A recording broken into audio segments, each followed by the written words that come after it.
Panorama group, जो सोचता है वो करता है। नमस्कार, भारत लाइव देख रहे हैं आप और ये चर्चा गर्म हो चुकी है। इसके पहले हम आपको बताएंगे इस वक्त जहां मेरी मौजूदगी है, यहां पर बिहार के मुख्यमंत्री नीतीश कुमार का आवास है। एक अने मार्ग पर इस वक्त हमारी मौजूदगी है और ठीक मेरे पीछे आप देखेंगे राजभवन है। राजभवन बिहार में क्यों चर्चित रहता है, क्यों फेमस रहता है, चर्चा के केंद्र में क्यों रहता है बार बार, ये आप सभी दर्शक अच्छे से जानते हैं। राजभवन में कितनी बार नीतीश कुमार इस्तीफा लेकर पहुंचे हैं, तो उधर से कितना बार बिहार के मुख्यमंत्री के तौर पर जो है वो शपथ लेकर पहुंचे हैं। बेहद नजदीक है। बिहार में एक बार फिर से चुनावी प्रक्रियाएं शुरू हो चुकी हैं। बिहार के अलावा झारखंड, महाराष्ट्र, इन तमाम राज्यों में चुनाव हो रहे हैं, जिसके मद्देनजर बिहार में नीतीश कुमार ने 4 सीटों पर होने वाले उपचुनाव को लेकर के तैयारी शुरू कर दी है। क्या सर्वे रिपोर्ट में आया है, क्या ऐसा नीतीश कुमार के हाथ में लग गया है कि कुछ बड़ा फैसला करने पर नीतीश कुमार मजबूर हो गए हैं? एक बैठक भी बुलाई गई है। बाबा, क्या कहिएगा, नीतीश कुमार क्या फैसला लेने जा रहे हैं? चर्चा तो ये है कि तेजस्वी यादव भी उधर तैयार है। क्या होने वाला है बिहार में? देखिए रत्न, इस जो परिस्थितियां बनी हैं इस देश की राजनीति की 2024 चुनाव के बाद, तब से भारतीय जनता पार्टी पूरी तरह से अलर्ट मोड में है और भारतीय जनता पार्टी को अपनी गलती का एहसास हो गया है कि कहां उससे गलती हो रही है। जी। वो चीज आपको बिहार में बड़ी मजबूती से नजर आ रही होगी कि बिहार में आपने देखा होगा कि किस तरह से भारतीय जनता पार्टी ने अपने हिंदुत्व के एजेंडे को ग्रैब किया, दोनों हाथ से लपका और गिरिराज सिंह को भेज दिया है। गिरिराज सिंह ने अब तो यहां तक कह दिया है कि यह यात्रा रुकने वाली नहीं है। इसका सीधा मतलब है कि नीतीश कुमार के लिए एक अलग तरह का माहौल पैदा करने के लिए भारतीय जनता पार्टी ने शुरू कर दिया है। इसके नतीजे क्या होंगे आप अच्छी तरह से जानते हैं। नीतीश कुमार क्राइम, करप्शन और कम्युनिज्म से समझौता नहीं करते हैं, ऐसा पहले भी देखा जा चुका है। और नरेंद्र मोदी के नाम पर ही 2013 में वो अलग हुए थे, ये भी सबको पता है। यानी कि लगभग 10 साल के बाद एक बार फिर से माहौल उसी तरह का बना है, जिस माहौल से निकल करके नीतीश कुमार ने अपने पुराने सहयोगी, जो 1990 में उनके सबसे परम प्रिय मित्र हुआ करते थे, गार्जियन हुआ करते थे, लालू प्रसाद के साथ चले आए थे। आज चर्चाएं तो खूब हो रही हैं, कोई दूर दूर तक संभावना नजर नहीं आ रही है कि नीतीश कुमार पाला बदलेंगे। नीतीश कुमार खुद इस बात को कह रहे हैं कि वो पाला नहीं बदलेंगे, अब कहीं नहीं जाने वाले हैं। इन सारी परिस्थितियों के साथ साथ जो चीजें नजर आ रही हैं वो कहानी कुछ और कह रही है। अभी आपने सीट शेयरिंग का समझौता देखा होगा, मैं आगे आपको बताऊंगा कि किस तरह से देश के अलग अलग जो पत्रकार हैं, वरिष्ठ पत्रकार हैं, अलग अलग राज्यों में हैं, जहां चुनाव हो रहे हैं, वहां से क्या फीडबैक आ रहा है, मैं सभी बातें बताऊंगा। लेकिन वर्तमान जो परिस्थिति बनी है बिहार और झारखंड को लेकर के, महाराष्ट्र की बात मैं करूंगा क्योंकि महाराष्ट्र में भी परिस्थितियां बहुत दूसरे तरफ शिफ्ट कर रही हैं।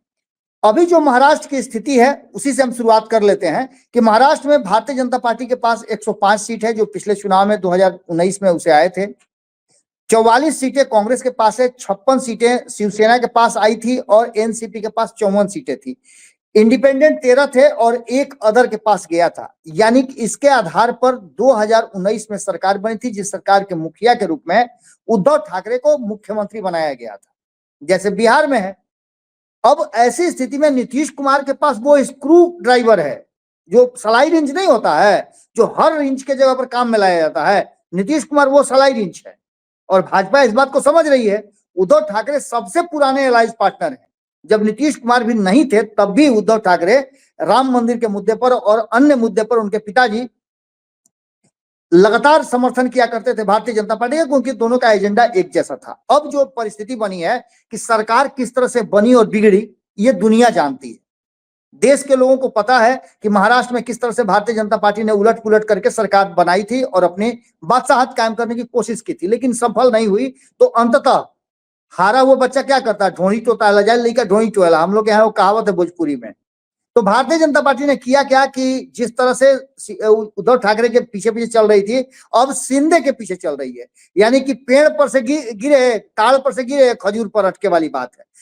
अब ऐसी स्थिति में इस चुनाव में जब घोषणा हो गई है तो भारतीय जनता पार्टी को ऐसा लगता है कि शिंदे को टरकाया जा सकता है। अक्सर आपने देखा होगा भारतीय जनता पार्टी इस तरह से करती है और खुल के कहती भी है कि जो क्षेत्रीय पार्टियां हैं या तो विलीन हो जाएंगी या विलय कर लेंगी। शिंदे पर यह दबाव है और यही कारण है कि वहां से जो जानकारी मिल रही है कि फडणवीस जो वहां के उप मुख्यमंत्री भी हैं और महाराष्ट्र के राजनीति में उनका एक कद भी है, उनके बारे में ये कहा जा रहा है कि फडणवीस उद्धव ठाकरे से बातचीत हुई है। यानी कि फडणवीस और उद्धव ठाकरे की बातचीत में आप समझ सकते हैं कि क्या बातें हुई होगी। दोनों दोस्ती तो निभा नहीं रहे होंगे, पुरानी बातों को का गिला शिकवा तो नहीं कर रहे होंगे, दोनों आने वाले चुनाव के लिए रणनीति बनाने की कोशिश कर रहे होंगे। यही ना हुआ बाबा होगा। एक चर्चा ये थी दिल्ली से जो खबर आ रही थी कि लगातार अमित शाह से इन सब की मुलाकात हो रही थी। शिवसेना के जो शिंदे गुट के लोग हैं या फिर देवेंद्र फडणवीस हो, ये लगातार जा रहे थे, मुलाकात इनकी जारी थी। तो ये मुलाकात के पीछे की वजह क्या हो सकती है? क्या यही वजह है जो आप बता रहे हैं? देखिए, एक तरफ शिंदे को समझाने की कोशिश की जा रही है, शिंदे को दबाने की कोशिश की जा रही है। जैसे आपने झारखंड में देखा, झारखंड में किस तरह से भारतीय जनता पार्टी ने 68 सीटें अपने पाले में रख लिया 81 में से, और नीतीश कुमार को 2 सीट दे करके उनको टरका दिया, और नहीं तो उनके माथा पर तखैया का नाच करने के लिए चिराग पासवान को 1 सीट दे दिया। तो इसके मायने तो आप समझ ही सकते हैं ना कि भारतीय जनता पार्टी करना क्या चाह रही है। भारतीय जनता पार्टी ने जो पिछला जो 2 राज्यों में चुनाव हुआ है, हरियाणा और जम्मू कश्मीर में, हरियाणा में पुनः वापसी भारतीय जनता पार्टी की कहीं ना कहीं एक बार फिर से नरेंद्र मोदी और अमित शाह की जोड़ी यानी गुजरात लॉबी जो है उसको एक बार फिर से बल मिला, शक्ति मिली है। और हम पहले ही बता रहे थे, आपको याद होगा कि हरियाणा और जम्मू कश्मीर में अगर रिजल्ट बढ़िया हो जाएगा, कांग्रेस वहां भद्दी पीट गई है, पीडीपी वहां समाप्त हो गई है, तो बचा तो भारतीय जनता पार्टी बची और वहां की जो एनसी है, नेशनल कॉन्फ्रेंस, वो बची है। अब इन दोनों का ही वहां वर्चस्व है। हरियाणा में दूर दूर तक कहीं विपक्ष नजर नहीं आ रहा है। जो पहले लोकसभा में हुआ करता था कांग्रेस, मैंने एक तरह समझिए कि उसके पास इतना भी संख्या नहीं होता था कि विपक्ष का नेता बन सके। ऐसी स्थिति में भारतीय जनता पार्टी अब आगे की रणनीति के लिए अपने हाथ में और मजबूत पकड़ बनाना चाहती है। इसके लिए आप बिहार और झारखंड की बात समझ सकते हैं, और ये बात अच्छी तरह से नीतीश कुमार समझ गए हैं। तो दूसरे खेमे में भी समझिएगा कि 99 सीट लाने के बाद कांग्रेस भले ही हरियाणा हार गई हो, जम्मू कश्मीर में उसके रिजल्ट बढ़िया नहीं हुए हों, लेकिन कांग्रेस को भी लगता है कि अब वो अपना आधार पाने में सफल है। यानी कि देश के चुनाव में 99 सीट आने का मतलब है 100 से 1 ही सीट न कम है, और उसके गठबंधन के लोगों के पास भी 240 सीटें हैं। ऐसी स्थिति में वो समझ रही है कि उसके पास बहुत कुछ आ गया है, और धीरे धीरे अपने जिस तरह से भारतीय जनता पार्टी करती है अपने साथियों के साथ, उसी तरह का वो करना चाहती है। इसी का नतीजा है कि झारखंड में आप देखिएगा कि क्या कुछ हुआ है। झारखंड के अलावे आप चले जाइए महाराष्ट्र में, वहां भी कांग्रेस और एनसीपी, उद्धव ठाकरे जो महाविकास अघाड़ी बना था, जिसकी सरकार चला रहे थे लोग, महाविकास अघाड़ी में भी अब ऐसा लगता है उद्धव ठाकरे को कि उनको अधिक सीट चाहिए। कांग्रेस को लगता है कि हम मजबूत हुए, हमको सीट चाहिए। तो एनसीपी को, शरद पवार को लगता है कि भैया हम तो सीनियर हैं तो हमको भी चाहिए। वहां भी सीट शेयरिंग को लेकर के आपस में मारामारी चल रही है। इसी बीच में उद्धव ठाकरे का जो चर्चा हो रहा है कि वो फडणवीस से मुलाकात उनकी हो रही है इंटरनली, इसका भी असर पड़ रहा है। बिहार के परिप्रेक्ष्य में अगर देखें तो झारखंड में आपने देखा कि जिस तरह से 70 सीटें आपस में बांट करके बिना तेजस्वी यादव से पूछे, यहां तक कि राहुल गांधी ने तेजस्वी यादव से मुलाकात करना तक उचित नहीं समझा, तो इसके मायने आप क्या समझ सकते हैं? आप सीधी तौर पे समझ लीजिए कि कांग्रेस भी अब चाहती है बिहार में जिस तरह से लालू प्रसाद डोमिनेट करते हैं, जिस तरह की चर्चा हम कल भी कर रहे थे, आपको याद होगा कि हमने चर्चा में कहा था कि बिहार में लोकसभा के चुनाव में कांग्रेस को एकदम निरीह बना करके छोड़ दिया था लालू प्रसाद तेजस्वी यादव ने। उसी तरह से कांग्रेस झारखंड में, बिल्कुल उसी तरह से झारखंड में कांग्रेस ने और जेएमएम ने मिल करके लालू प्रसाद को निरीह बना दिया, क्योंकि दोनों के साथ धोखा हुआ है। कभी शिबू सोरेन जो हेमंत सोरेन के पिता हैं, उनके साथ भी छल हुआ था। हेमंत सोरेन के बारे में हम कई बार बता चुके हैं कि वो भी बिहार में चुनाव लड़ना चाहते थे, उन्हें नहीं मौका मिला। ये सभी परिस्थितियां इस बात की तरफ इशारा कर रही है कि बिहार, झारखंड, महाराष्ट्र का जो सर्वे रिपोर्ट आया है वो बहुत अच्छा नहीं है दोनों गठबंधन के लिए। हार जीत का फैसला होगा तो बहुत ही कॉन्टेस्ट जो है कड़ा होगा।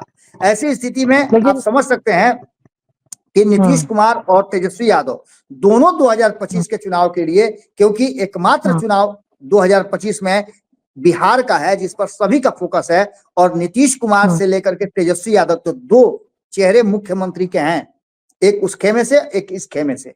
अभी दोनों अलग अलग हैं, लेकिन कहा यह जा रहा है कि तेजस्वी यादव किसी भी परिस्थिति में नीतीश कुमार यदि उनके साथ आते हैं तो वो अपना सीएम वाला जो ख्वाब है उसको फिर से ठंडे बस्ते में रख सकते हैं। ऐसी स्थिति में कोई बड़ा खेल 30 दिनों के बाद, हम बार बार बता रहे हैं, अगर होना शुरू हो जाए बिहार में तो कोई अतिशयोक्ति नहीं होगी, क्योंकि गिरिराज सिंह वाला मैटर आपने देख ही लिया। सीट शेयरिंग के समझौते पर नीतीश कुमार को बैकफुट पे लाया जा रहा है, और आने वाले बिहार विधानसभा चुनाव को लेकर के भी कहा यह जा रहा है कि भारतीय जनता पार्टी नीतीश कुमार को बहुत ज्यादा लिफ्ट देने के लिए तैयार नहीं है, न उनके शर्तों पे सीट का शेयरिंग का समझौता करेगी, क्योंकि चिराग पासवान को आगे बढ़ाने का मतलब यह है कि फाइटर बना करके उनको सामने रखना और इन लोगों से डिमांड करवाना। आपने देखा होगा कि चिराग पासवान को जहां झारखंड में दिया गया, वहीं हिंदुस्तानी अवाम पार्टी को उनकी सीट इमामगंज दे करके कहीं ना कहीं उनको इनको बैकअप किया गया है। तो ये सारी क्या बता रही हैं ये चलिए अभी तो कॉम्प्रोमाइज कर लेंगे, लेकिन 2025 में कैसे ये लोग को मनाया जाएगा?